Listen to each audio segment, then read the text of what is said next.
Welcome back to the channel, everybody. Hope everybody had a fantastic Christmas, holidays, whatever you celebrate with your family. But unfortunately, the merry times are over, as we are back with more vet bro drama. And who finds themselves in the crosshairs this week? Andy Stumpf for attacking other disabled veterans. Wow. Or did he actually? So, if you haven't seen, Andy made some comments in passing on his podcast about how potentially there's a lot of veterans out there who game the VA disability system to get benefits for injuries or issues that they don't actually have. And boy, the internet was not happy about that. Now, this is going to be a very hard truth video because this is a very delicate topic. If you say anything about disabled veterans, people lose their mind. If you go, the idea that a veteran would lie about their disability conditions for benefits, whoa. All right, well, why am I making this video? I'm here to provide context to Andy's comments and let you guys know, because I actually came in my last year of my military career from an Army medical retirement, medical board, soldier recovery unit. So I know intimately how these things work themselves out. I know the backsides of these. I know how these soldiers game the system, okay, potentially lie about conditions that they don't have to get benefits. Okay, so again, hard truth. And what Andy, I think he didn't do, I know exactly what Andy was talking about, but he didn't provide the context to his statement. That's what I'm going to do. I'm going to provide context to this whole situation from someone who saw how all these things go down, right? But first thing I want to do is actually play a clip of Andy's response, and then we'll talk about it there so we get his actual own opinions on it. That there are, in fact, fraudulent claims inside of the VA disability system. A number was thrown out there. It was 50%. I did not accuse 50% of veterans of being a fraud when it comes to their VA disability claim. I actually refused to give a number. I did say that I think it was closer to 50% than the number that was pitched back to me. And here's the deal. I am responsible for anything and everything that comes out of my mouth, regardless of what my intent was. I didn't mean to say or have it out there that I think that 50% of vets are frauds, because I don't believe that at all. But here's what I do believe. Fraud does exist in that system. And I say that because I've seen it myself. There are entities and organizations that exist to help people increase their ratings. There are ecosystems, Facebook pages, Reddit societies that exist to help people with the language to increase their disabilities. Is everybody using that? Absolutely not. Does it happen? Yes, it absolutely does. All right, so there, you got it from Andy himself. He talks about what, gives some context to what he really meant, and talks about some other things about potentially these different type of organizations that are completely designed to help get percentages, which 100% are out there. You see them all over Facebook and Instagram. So let's answer the question of the video title right now. Is Andy wrong about what he said? I'm going to tell you guys, not only is Andy right about what he said, it's far, far worse than what he initially was explaining to you guys. And yes, these sort of organizations that help people get rating and whatnot through a little bit of sketchy means, those exist, but it's far worse than that. I'm going to tell you how it works inside of, let's say, the system itself through medical boards and medical retirements, okay, and how soldiers are gaming the system. First of all, let me tell you a huge problem that we have right now, and that is with soldiers who are coming into the military, all right? They're coming into the military completely trained with scripts, understanding how the entire VA system works, and their entire job, and all they're there to do is come in, use that script, get med boarded, get out with VA disability percentage. That is happening, okay? The internet, right, in its infinite wisdom, has taught people how you can actually game the system that way. Now, is that all soldiers? No, but there is a lot of that, okay? You might not like hearing that, but it's not untrue. The next is claims themselves. And we're talking about getting, let's say, med boarded or medically retired, getting conditions. Okay, one of the big problems, and I'm not sure if we want to call it a problem or not, it's kind of a moral quandary about how we want to look at this, is how easy it is to get VA disability percentages based off certain claims. I'm going to give you some, okay? PTSD is a big one, right? Very difficult to disprove someone has PTSD. If I've been through a traumatic event, which I have PTSD, a doctor can't really tell me I don't have it, okay? Now, the big ticket one, and this is going to make everybody uncomfortable, right? Because you can't blame victims, and I'm not, is sexual assault allegation claims. So if you didn't know, in the military, there's a system to where which you can report a sexual assault against you, not from necessarily another service member, just in general. Could have happened just at a nightclub, whatever you were doing. It requires no proof. It requires no police report. It requires no reporting whatsoever, just the submission of it.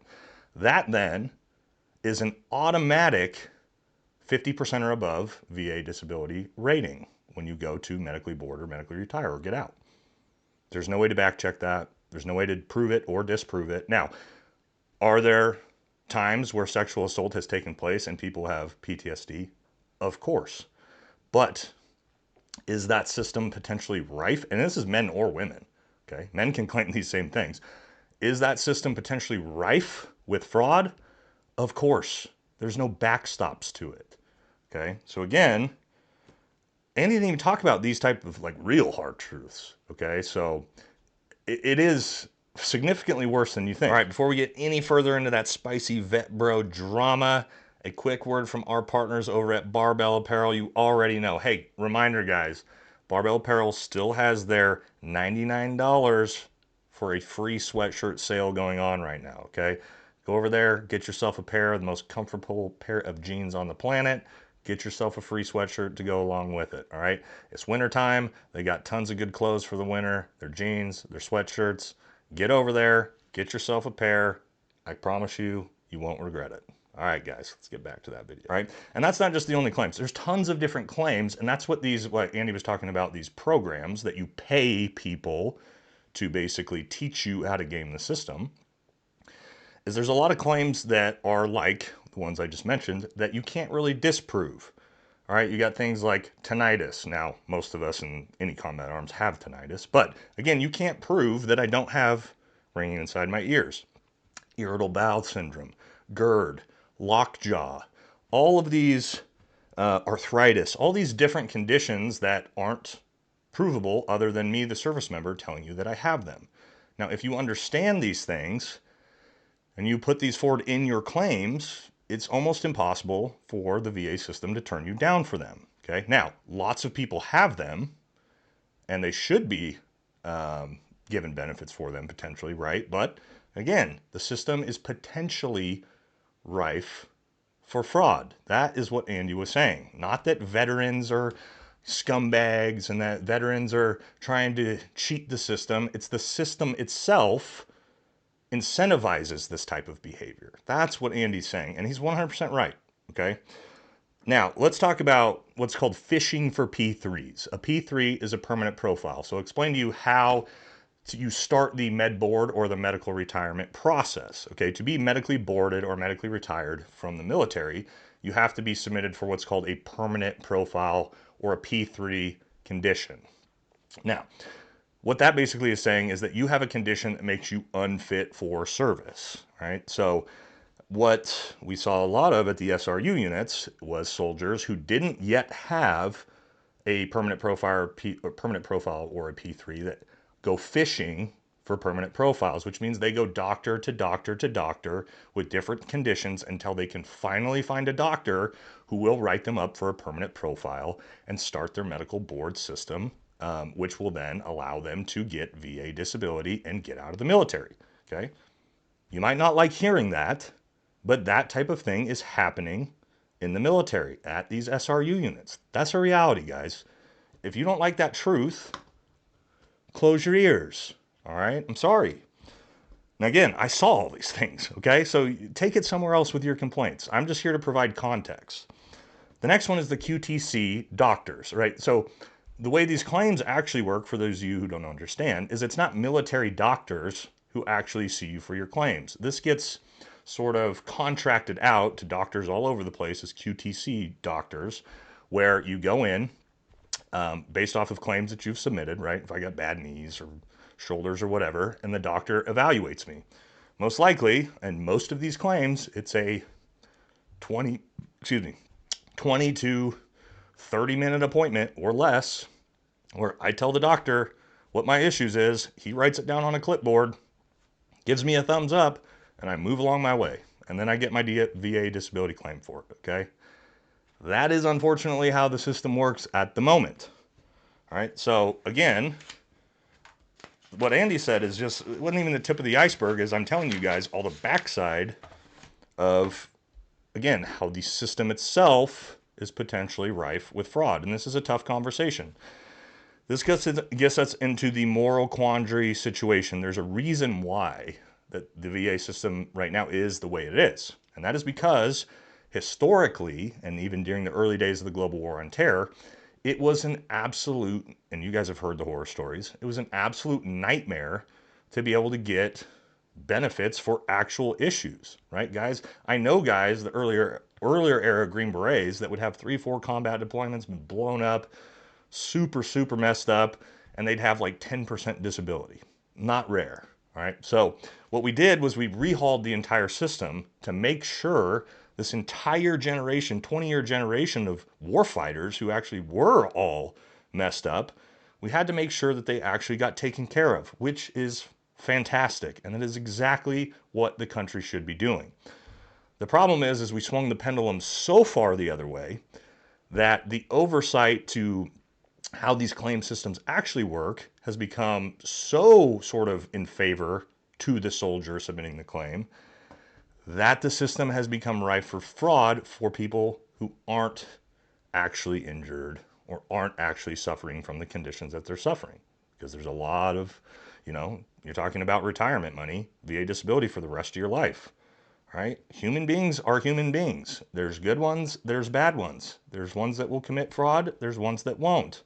The military is no different, okay? So anytime you have a system that can induce fraud, you shouldn't be shocked to see a lot of it, okay? Now, that brings us into, well, what should be done about this, right? Because again, what we don't want is for all of our soldiers who actually, and there's a ton of them, right? All of our soldiers who are actually messed up and they're injured and they should be compensated for it.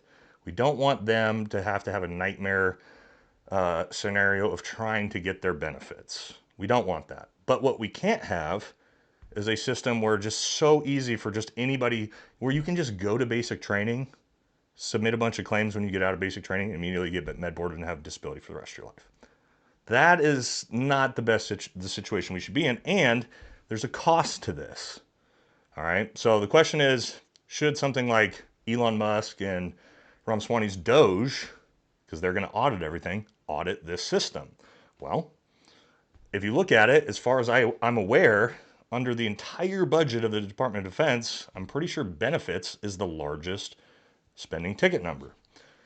So potentially that is something that should be actually looked at. I don't know how you actually go about that, because again, so many of these conditions, you can't really prove or disprove them. And what you don't want to do is start taking away benefits from people who actually have these problems, like to try to target the people who are gaming the system. It's a very difficult situation. And it's a topic that when Andy Stumpf brings it up and everybody attacks him and tries to shut him down and silence him for bringing up an opinion about it, no. These are things we should be talking about. This is a serious issue. These are things that should be open for dialogue. Okay? Andy Stumpf is not a bad veteran. He's not attacking other disabled veterans because he starts talking about how the system is flawed. All right? And those of you who are attacking him for doing that are pathetic. He's allowed to have an opinion, and his opinion in this case was not wrong. Your misunderstanding about the system does not make Andy Stumpf wrong. All right. So no, he's not attacking other veterans. I'm not attacking other veterans. I am telling you how the system works and the complications that are coming with it. That should be something that we can have an open dialogue about. So, I'm sure a lot of people are going to be upset at me for just literally telling you the truth. But as you guys know, I don't care. I tell the truth on this channel. That's what this channel is all about. Hard truths, whether you like them or not. So, again, get off Andy's back. Shut the fuck up. Okay? The dude brought up some good points, and his points weren't wrong. That's all we got to say about this one. Anyway, Merry Christmas. All right? Happy New Year. And I will catch y'all in the next one.